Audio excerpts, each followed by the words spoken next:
Oh, we still have to do that. Yeah. They haven't managed to do something with AI. 2025 and we still have to do that. Yeah, it's amazing.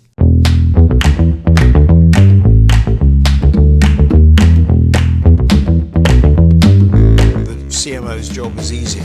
Your name is kind of a trademark. So the nature of the people now is they are more... And by the way, creative becomes more important. Why are you still working? What? Martin Sorrell está estos días por España y ha querido conceder una entrevista, así que hemos tenido la oportunidad de charlar con él.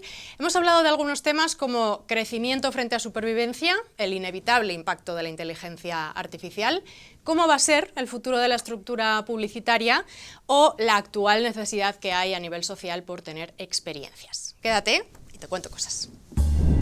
Welcome.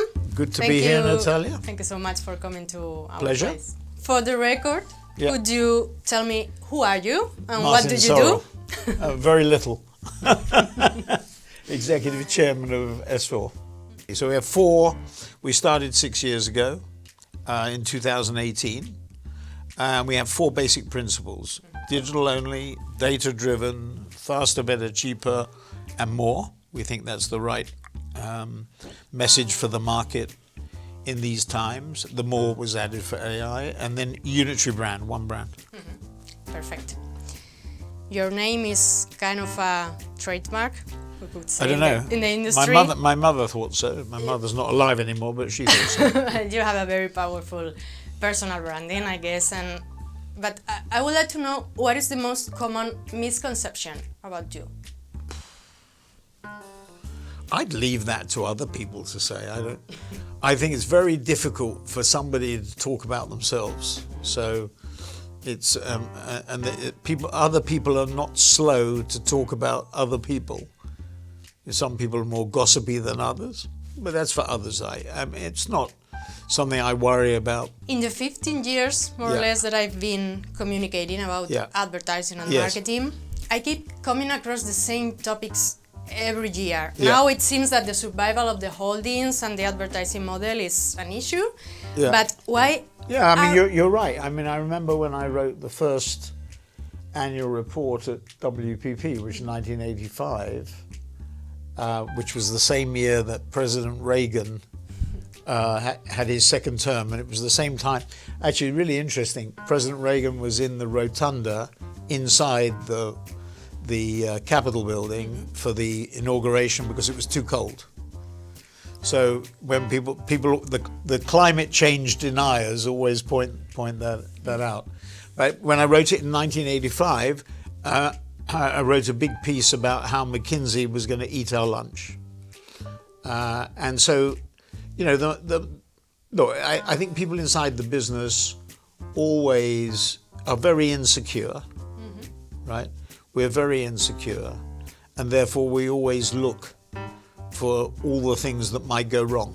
So do you think that that's the reason why it's so hard for the industry to grow instead of keep surviving? Well, I don't know about survival, but I think everybody, you know, the industry attracts very intelligent people. Sometimes not, but mostly very intelligent people, and they examine their navels. I don't know how that translates into Spanish, but they examine their navels all the time. So they're always examining what could go right and what could go wrong. And because they think about, I think, client strategies, to be fair, they think about their own strategy. So you often think about, you know, what's going on in your own industry. And I don't think it's a bad thing. I mean, I don't think insecurity is necessarily a bad thing unless it drives you to take decisions which are not right. Or makes you make rash decisions or fast decisions which are directionally wrong, obviously. But I think we tend to be very introspective, and it's an interesting question, you know, as to why it is over the years. And you're right. I mean, in the mid-'80s, it was would the consultants eat our lunch? Then it was would the internet eat our lunch? Then it was, you know, what the mobile phone going to eat our lunch? And now it's whether AI is going to eat our lunch. We're going to talk about it. And the honest answer is probably the model adapts. I mean, if I look back to, I mean, it's interesting in a way. You go back to Marion Harper, who was the founder of IPG. He built an empire, IPG. It was the first holding group. He was the father, really, of the holding group. And his thesis was you needed separate brands. I think probably because he was a bit of a megalomaniac, but you know, wanted to build a big, like other people, and wanted to build a big company. But his thesis was you needed to have a separate, to handle Coke and Pepsi or GM and Ford. You needed to have, those are probably bad examples because even those probably wouldn't accept the separation, although in time they did. But in those days not. So you had to have separate companies. You know, the interesting thing is that investment banks like Goldman and Morgan Stanley, or consulting companies like McKinsey or Bain or BCG, can handle conflicting clients. And clients don't get upset, even though, you know, you can't think of anything that is more higher level than acquisitions or strategy, but the clients accept it. With single branded agencies, they don't. They say if you're working on one client, you can't work on the other. You know, today it's less of an issue as it was in Marion Harper's day. But you know, it's really interesting. That was the structure when it started. It's morphed, it's developed. So there'll be different horses for different courses. So the model is going to be different. So I think it's impossible to generalize. It goes back to your question. That question could be raised in 1985. It'd be raised in 2025, but we're still standing. The rates of growth, though, in the industry are very different depending on what you're looking at. I mean, from a digital point of view, I mean, the industry last year was $1 trillion. It's actually super easy now. The maths are super easy with the industry at $1 trillion. So clients are spending $1 trillion on advertising, excluding mainland China. And of that trillion, 700 billion is in digital, and 300 billion is in traditional. And the 700 billion in digital is growing at probably 10 to 15%. And the 300 billion in traditional is declining. And in the growing piece, so overall it's growing at about 7 or 8%. And of the growing piece, Alphabet is dominant, about 260 billion last year. So call it a 25% share. Meta has got 160, so 15 makes the maths easier, so it's 40. Amazon is 60, 61, whatever, 6% share, so it's 46, and TikTok's 40. So 50% is in 4 platforms, okay, all of which are growing. So, you know, I got into trouble a few weeks ago by saying the CMO's job is easier, and I still hold that view. I mean, you know, the range of choices actually is getting less from a media point of view. It may be those channels may be becoming more complex, you know, Instagram, Reels, Shorts, all sorts of things. But in essence, it's becoming more focused. So the heart of the business, you know, when I said S4 and its operating brand Monks is very focused on digital and data, you can understand the reasons why, because that's where the growth is. So I think probably going back to your question, this question about the structure is not irrelevant, but the more fundamental question is, you know, in which direction is the $1 trillion of spend going? It's obviously going digital. It's obviously more data driven. It's obviously very much more technological than it was in 1985. So Don Draper probably was not operating in 1985. But you know, people in our industry still look back with rose-tinted spectacles to Don Draper, Bill Bernbach, David Ogilvy, and those days have not gone. But you know, David Ogilvy, interestingly, was the father, in a way, of direct marketing, which is the forerunner of internet personalization at scale. I mean, David saw personalization as being individually tailored letters to consumers. Now we do exactly the same in different ways. So the real shift is not structural. The real shift is technological. And I think the big difference to 1985 is the nature of the people has shifted. But do you think that it's also important to think about advertising as a financial act? Well, it's a business. I mean, we may not like that, but the fact is it's a business. I mean, and where that $1 trillion is being invested and how it's being invested in what, in which platforms, in which areas is critically important. That's the really important thing. The difference, again, go back to 1985, is the nature of the people. So the nature of the people now is they are more technological, they are more data-driven, data scientists. So everything is much more rational, reason, data-driven, and some people would say that's a bad thing. You know, I think even here in Spain, you probably had these big arguments as to whether data improves creativity or makes it worse. And there's still a lot of people in the industry who I think believe that data confuses things and data makes things more difficult. And I don't think that's the case. I think they speed decisions. Going back to your comments about the structure, Yeah.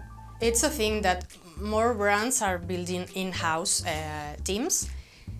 If agencies are so essential for their business, why are clients so eager to replace Well, them? I think there are three models. I don't think it's necessarily true to say that there's more of one model or the other. Mm-hmm. There's the traditional outsource model where clients come to us or whoever don't come to us.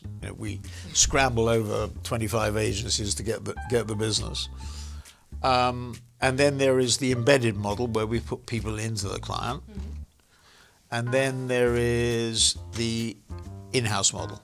And we've been the subject of a Harvard Business School case study on the in-housing of T-Mobile and Sprint's media. So we're not frightened to do ourselves out of business. I think, going back to what I said about the market structure, when you think about that structure, what it means is those platforms are going to become more and more important. Apple, Microsoft are $3-4 trillion companies. That's bigger than the economy of Spain. If you equate market cap to GDP, those companies are bigger than Spain. I think Google is about 2.5 trillion, same size as Spain. So these are nation states. With AI, they're going to get bigger. So I think the scale is going to get bigger and bigger, and their relationship with the clients is going to become more and more direct. So Meta had 160 billion of ad revenues last year, and about 17-18 billion were on a program called Advantage Plus. And Advantage Plus is the media planning and buying program for small and medium-sized companies. Of that 160, and of the 260 of Alphabet, probably about 60% is small and medium-sized business. So small and medium-sized business were going to Meta, and Google has PMax, Performance Max as well, although we don't know what the numbers are.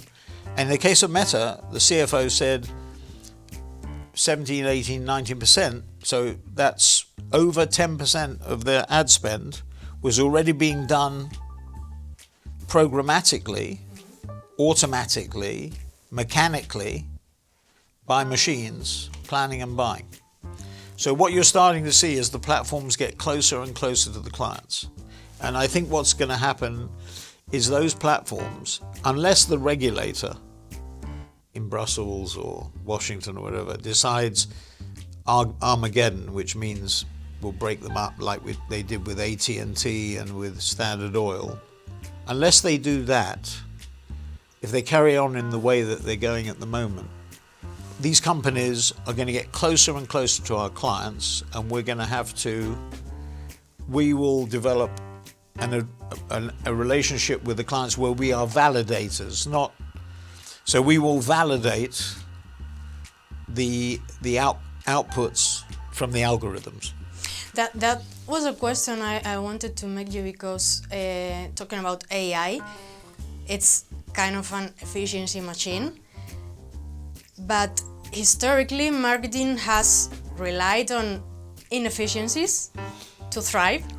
So what happens when those inefficiencies disappear? Well, I mean, it's an interesting way. When you say inefficiencies, that's a polite word of saying frictions. Those could be discounts or unclaimed balances. This mismatching of media insertions with invoices to clients, etc. Those frictions are going to disappear. Those are temporary. Blockchain, which is another technology along with AI, reduces simplifies the supply chain and reduces all the friction. So those frictions are going to disappear. So if there's any media planning and buying operation out there that is operating profitably solely because of media discounts or because of those frictions in the system, they're going to go. So we operate what we call a model called glass box media, which is, we basically charge a fee, and with the exception of Brazil, where the convention, it's not law actually, people would say it's the law, it isn't the law. The convention is you have discounts and the discounts go to the agency. With that exception, we run an open book. And so the answer to your question is, if people are out there, and this is a question surrounding the holdcos at the minute. The reason why one holdco has done probably better than another, and the reason why IPG capitulated and basically gone out of business, or are going out of business. The reason why is because of the lack of scale of their media operation. Krakowski, who's the CEO of IPG, said that he basically said the only decent business he's got is media brands, and media brands hasn't got enough scale. So with Omnicom, with OMG, Omnicom Media Group, they'll have bigger scale. May be right, may be wrong, but it's interesting. But a lot of the foundation of that business is on the frictions in the system. So the really interesting question is, in a algorithmically driven world, will those frictions remain, or will the technology eradicate them? You that have seen multiple technological waves during your career, AI is like the new tsunami. Yeah. But is this just another cycle, or is this the moment when agencies and brands kind of truly lose control? I think it is more foundationally significant in many respects, because what it does is, at the end of the day, I think all it does is simplify the workflow. So all those inefficiencies, in a way, it's related to your friction question, right? All the frictions in the system, not all, because there will still be frictions, but many of the frictions that cause opportunity will disappear, because the friction will be eradicated. And when I look at Monks.Flow, which is the 10 or so products that we have around AI, what does Monks.Flow do? Monks.Flow simplifies. At the end of the day, all it does is simplify the process by which, for example, a client briefs an agency. There's a sort of a vertical game of ping pong, table tennis that goes on. Client briefs agency, agency sends it back, client sends it back. It goes like this, ever ascending. And then if somebody on the client side or the agency side says no, let's start again, it goes back down again, or raises a question. So it's a very, sometimes often a very bad process. I mean, a lot of the problems that come, I think, in advertising come from poor briefing by clients. Even to the extent that clients ring up agencies and say, Friday afternoon at 6 o'clock and say, can you prepare a brief over the weekend? The client shouldn't be lazy, they should be doing it. Do I think there will be fewer people? Yes, I do, overall. But there'll be pockets like hyper-personalization at scale, in media planning and buying for us, it's a big opportunity, general efficiency, and then if you democratize knowledge, if you make knowledge available to everybody inside the organization, huge opportunity. So there will be pluses and minuses, but overall, I think it's probably right that directionally, the number of people will be reduced, and we will have more time for holidays. It is a different. Actually, there's a really interesting survey in the UK press about kids being educated in the UK. That the school attendance record is much lower, with parents more at home, kids are staying at home more. The school attendance, and they actually said in the report that it will take a generation for it to work its way out of the system, because people are, and of course this had big social effects as well. I mean, if you're interacting less with people are hungry for experiences. The Taylor Swift phenomenon. There's a bit there about loneliness, mental health.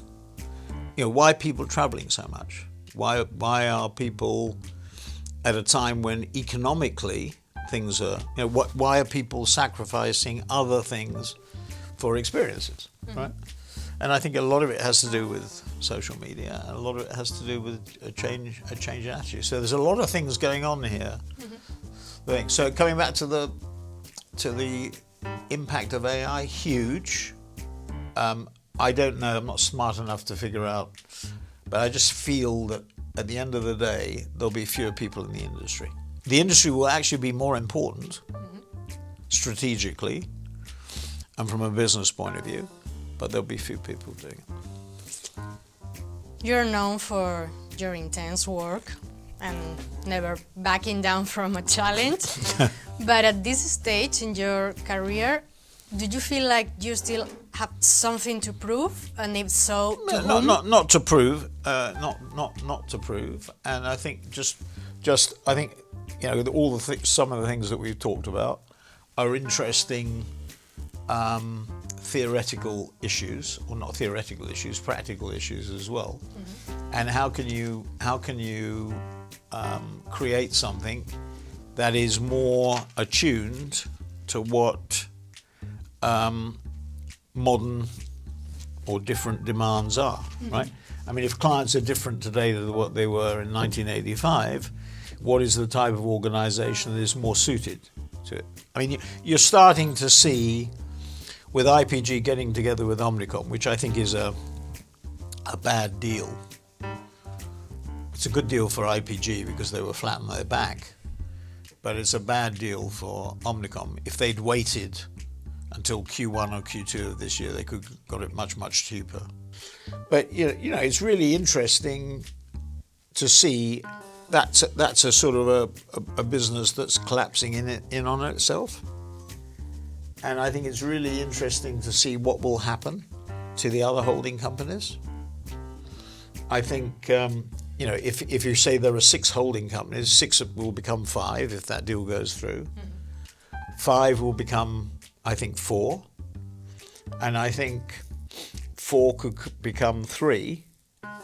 I don't think it'll get lower than 3 at the big end. But you see, that's at one end. So you've got like Goldman Sachs and Morgan Stanley over here, and JP Morgan. And then you've got Rothschilds and PJT and Centerview and Moelis, you know, the boutiques over here. So that's what you're going to have. And you have clients consolidating all their business in one holding company, or groups of them, and others saying, you know, holding companies can't give me the creative, it's about individuals and people. And by the way, creative becomes more important, actually, an important point. In a world where technology is becoming more and more dominant, distinguishing the output creatively becomes more important. You know, as James Quincy at Coca-Cola said, if everybody is doing hyper-personalized content and you're getting, you know, 1,000 ads a day or whatever it is and more, how do you distinguish it? Well, the answer is through creative differentiation. So it becomes actually more important. But I think you're going to get polarization. And you'll have clients that got one end, and then the clients will vacillate. And then there'll be clients in the middle. You know, Kimberly Clark is working with, I think, 2 or 3 holding companies. So you've got variations in terms of approach. Martin, my last question is, why are you still working? Well, I've got nothing else to do. I don't play golf. We got it. Thank you so much for your time. Very good. Thank you. It's been a pleasure. Very good. Thank you Very much. Thank you, Natalia. Thank you. Okay.